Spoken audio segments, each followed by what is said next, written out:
Welcome back. That was the president trying to praise the temporary ceasefire in Syria, a deal that gave the Turkish president, Erdoğan, essentially everything he initially asked for. Republican Senator Mitt Romney and a whole lot of other people had a much different take. The announcement today is being portrayed as a victory. It is far from a victory. The decision to abandon the Kurds violates one of our most sacred duties. It strikes at American honor. What we have done to the Kurds will stand as a blood stain in the annals of American history.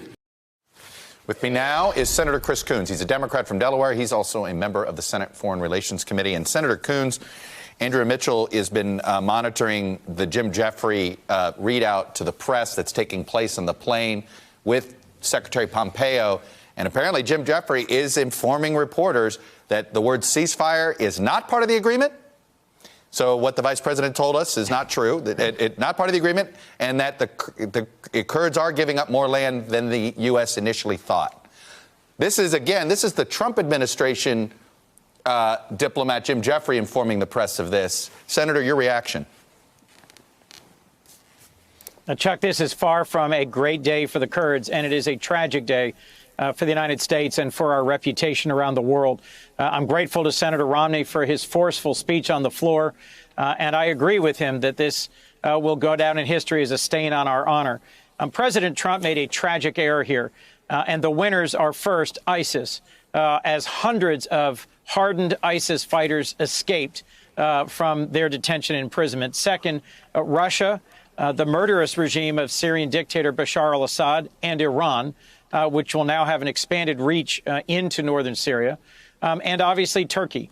A 20-mile buffer zone of Syrian territory will, according to this agreement, be policed and patrolled by the Turkish armed forces. Along that strip are some of the larger towns and cities that Syrian Kurds live in.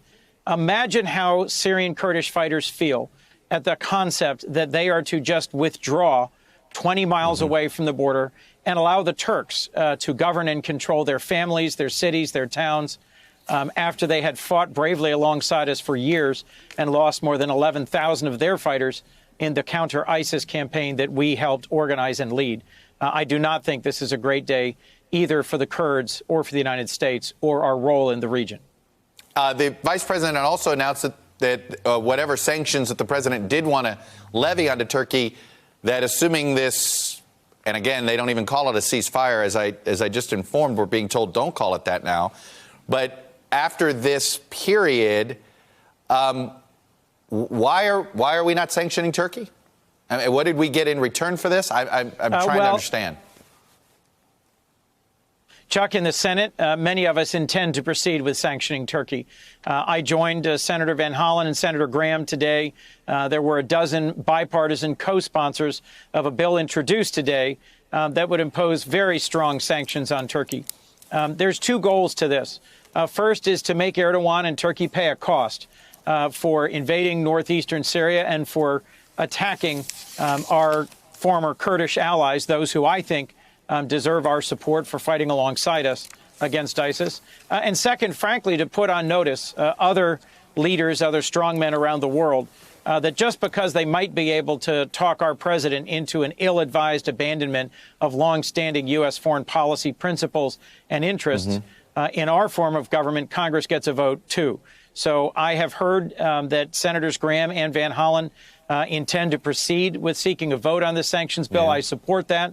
I frankly think that all this pause in operations by Turkey means is that the Trump administration is trying to muscle the Kurds into completely abandoning a very significant strip of territory along the Turkish border, and the Turks will then take possession of it.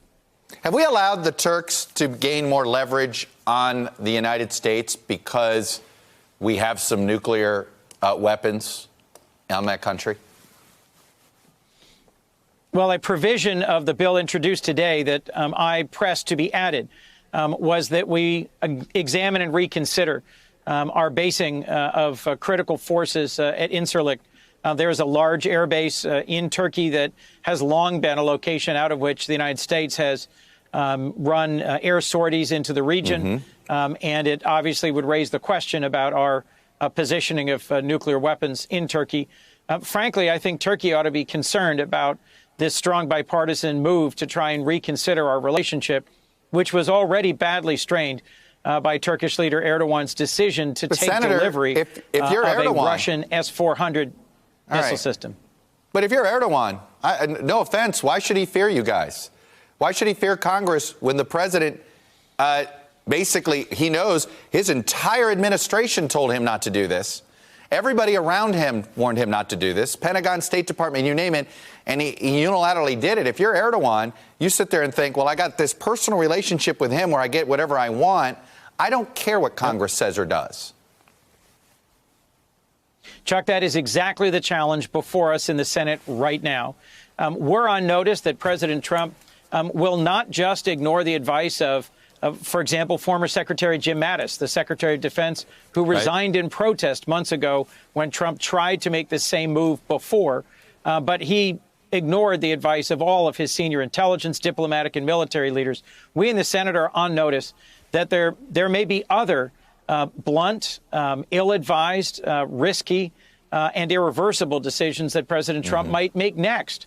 Imagine what he might do on a call with Kim Jong-un or with Xi Jinping in order to encourage actions, whether against Hong Kong or South Korea or Taiwan, that would be enormously detrimental to our security position.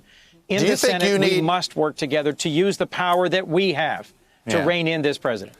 Do you think you need to see the transcripts of the president's phone calls with Erdogan?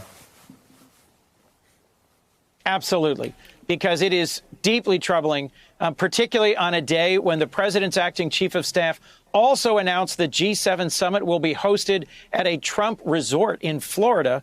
And when he admitted, this is Mick Mulvaney, that there'd been a quid pro quo, there'd been a politicization of the Ukraine-U.S. relationship, his comment was, sure, there's politics in foreign policy, get over it.